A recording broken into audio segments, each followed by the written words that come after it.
The deadline for returning ballots for the Oregon primary is this Tuesday at 8 o'clock.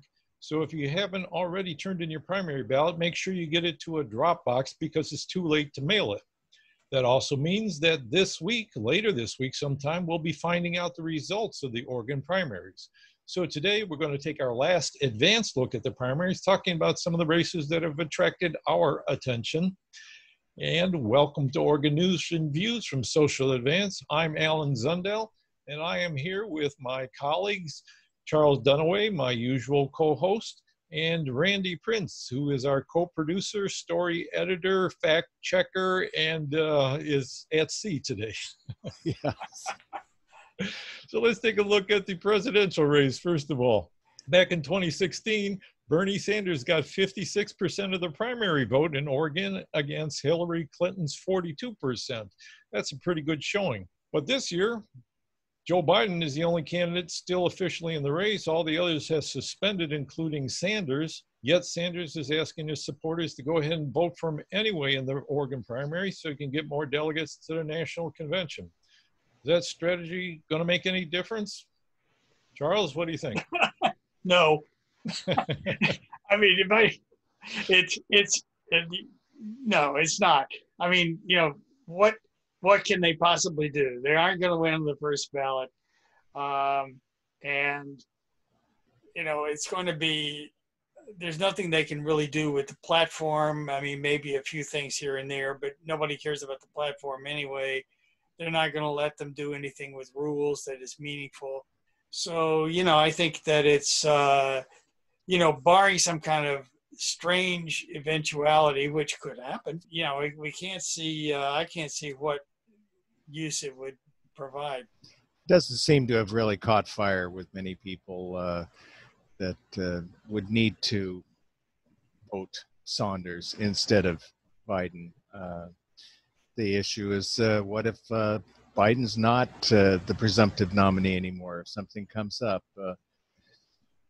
they can't really bring that up. It's hard to argue for it on that basis. And as Charles mentioned, what difference does that platform make? Everybody knows the platform is not a key part of the convention. Mm-hmm. So does that mean Sanders' vote share this year is just going to tank? Is it going to go way down from 52%? My guess would be that it is. I mean, I think that what you have, it seems you've got with Sanders voters, two or three things going on. I mean, there's a certain contingent that has decided, oh, yes, we're going to have to support Biden because Trump is so awful, and so we're going to support Biden, and everybody should support Biden. And we have another contingent that's going, well, I can't really stomach Biden, so I'm going to see if there's some kind of third-party candidate I can support, or maybe I'll write in something. And I think there's a third contingent is just saying, well, the heck with all of it, I'm just not going to vote in that race because there's nobody running that, I care about. Has made the primary a lot less exciting. Any more thoughts on that, Randy, before we turn to the congressional races? I am curious what the voter turnout will be. We have the easy way to vote. Vote by mail is not a controversy in Oregon, but in most of the state outside of Portland, is there really a really important reason to turn in that ballot? May not be. Well, maybe the congressional races. So we've got 5 congressional districts here in Oregon. 4 of them are currently held by Democrats. And in all 4 of those, the Democratic incumbent is being challenged by candidates who are affiliating themselves with the Sanders movement and Alexandria Ocasio-Cortez. We have Congressional District 1. The incumbent is Suzanne Bonamici. That district is up in Northwest Oregon. She's running with 3 other people in the race, the leading candidate of which seems to be Amanda Seavey. Congressional District 3, we have Earl Blumenauer running against 4 challengers, and the leading one there is definitely Albert Lee of Portland. That district is up in the west side of Portland, extending out a little bit. And CD4 down here in Southwest Oregon, where we all are, Peter DeFazio has just one challenger, Doyle Canning. CD5, that's in the middle of the state on the west side, is Kurt Schrader, the incumbent, against two candidates, the most prominent of whom is Mark Gamba. Is any of these got any chance of making a dent in the support for the incumbent? Charles? Well, I'm not seeing it right now. I mean, I think the loss of the Sanders campaign is really a blow to all of these progressive candidates. I mean, I think it's going to take, they were going to come in on his coattails, I would assume, that this was going to be the great progressive wave to change the nature of the Congress. But I don't think we're getting there. I mean, I think we're going to have, probably a lot of incumbents going right back in. I'd agree with that. The national insurgency for social democracy, socialism, as you might have it, is on the wane, and none of these candidates, to me, seem to have articulated a really Oregon-specific vision, something that the incumbents are weak on. Oregon's Democratic incumbents in Congress, they're strong. They have a formula that appeals to enough of the Oregon voters in the general election to ensure that the state stays blue. And I don't feel that in the absence of that national movement for Sanders and enhancing the socialist features of our federal policies, I can't see them making a big challenge or winning any of the races. Well, that's a pretty pessimistic view for the Sanders wing of the party. Be interesting to see if any of them gets any appreciable level of support, just to show that people are out there and supporting them. Maybe there's a chance for a further election, or are people just going to get entirely discouraged? So what about CD2? That's the one that's held by our sole Republican in Congress from Oregon. On the east side of the state, we have I don't even know how many Republicans. I lost track, but there's 4 of them are really prominent. What do you think there, Randy? What's going on the east side of the state? Anything interesting? Well, the fact that the Democrats don't have a very strong contender, they're not racing a powerful campaign to challenge the Republican ownership of that seat, shows again, I think, a lack of creativity in the party, the state Democratic Party.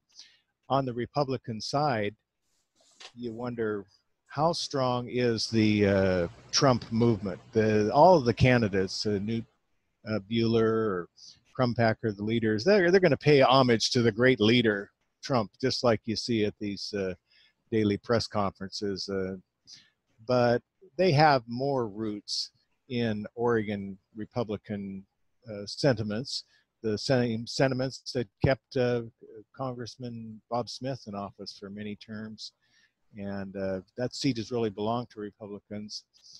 I just wonder how much voters are traditionally Republican and how much motivation there is by a Trump upsurge there, whether there is genuine anger over the collapse of some of the timber and natural resource industries.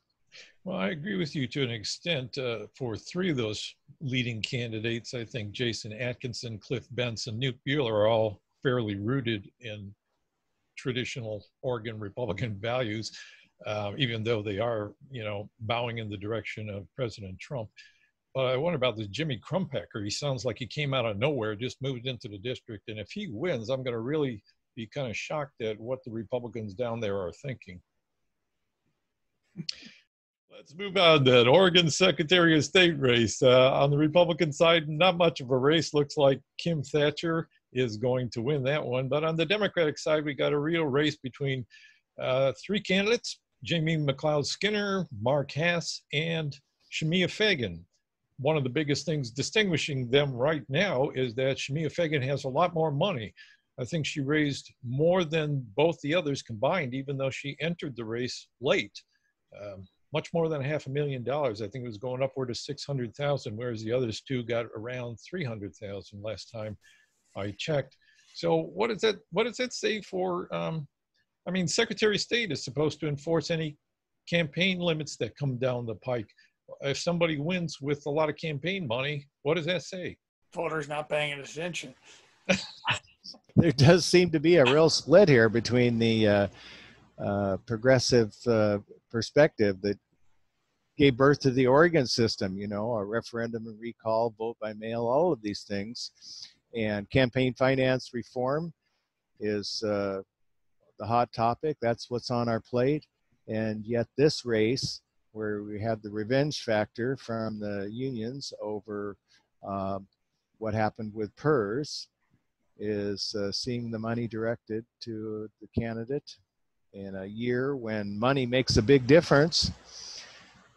Perhaps the leadership of Oregon will not continue in the field of elections, the reforms that we need, whether it's ranked choice star voting or campaign finance reform, when you have a candidate who got in there simply because of big money. So you made mention of one non-secret, what am I trying to say? A dirty non-secret is that most of the Fagan's money is coming from the public employee unions predominantly, and they are definitely punishing Mark Hass for his vote against the Public Employees Retirement System reform bill that was up last year. Are unions more progressive than any other interest that's dumping money into these races? I mean, is there some reason that we should regard them as progressive forces these days? Well, I don't know that keeping the money in their retirement system is particularly progressive. And I really think, I mean, we're going to be facing a year in which state revenue is going to drop like a rock. I mean, with the coronavirus and everybody having been out of work, the increase in unemployment and so forth. I mean, there's just, the state is going to be having to cut back massively, unless they suddenly get the idea of taxing the rich at some kind of confiscatory level. Well, it's crazy talk, taxing the rich. Right.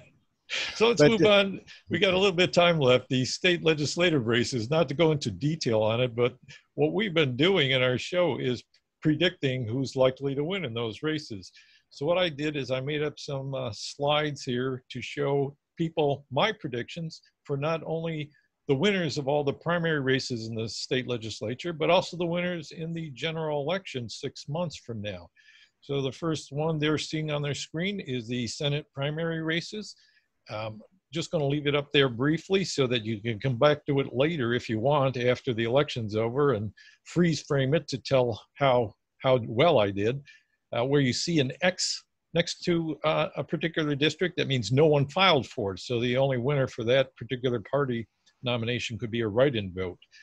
Now you're seeing the slide for the Senate general election in November based on the criteria. All of these are based on the same criteria, which is whether a district is competitive between the two major parties or whether one of the party tends to win the vote in the last few elections by high margins. The second criteria is there an incumbent running, because incumbents have certain advantages. And the final one is how much money did each candidate raise, on the assumption that if somebody raised a lot more money than somebody else, they're probably going to win. So now you are seeing my predictions for the House primary elections. First of all, in districts 1 through 30. I won't leave it up long. You're not going to be able to read it all. You can come back to it later, as I said. And then in House districts 31 through 60, that's for the primaries. And then in the general election, I'm going to go out on a limb here as well and say you can even tell who's most likely to win the general election races. First of all, districts 1 through 30. And then districts 31 through 60, where you see a question mark, that means I'm really not, I'm less certain about those races. there's very few of them, actually. I may be wrong, but I don't think there's that many that are close. And the main reasons they're close is either the district is competitive between the parties, there aren't many of those, or two candidates raise the same amount of money, and there's not many of those either. In most cases, one candidate is far and away in the lead. So if I'm right on my predictions, for the most part, what does that say about democracy?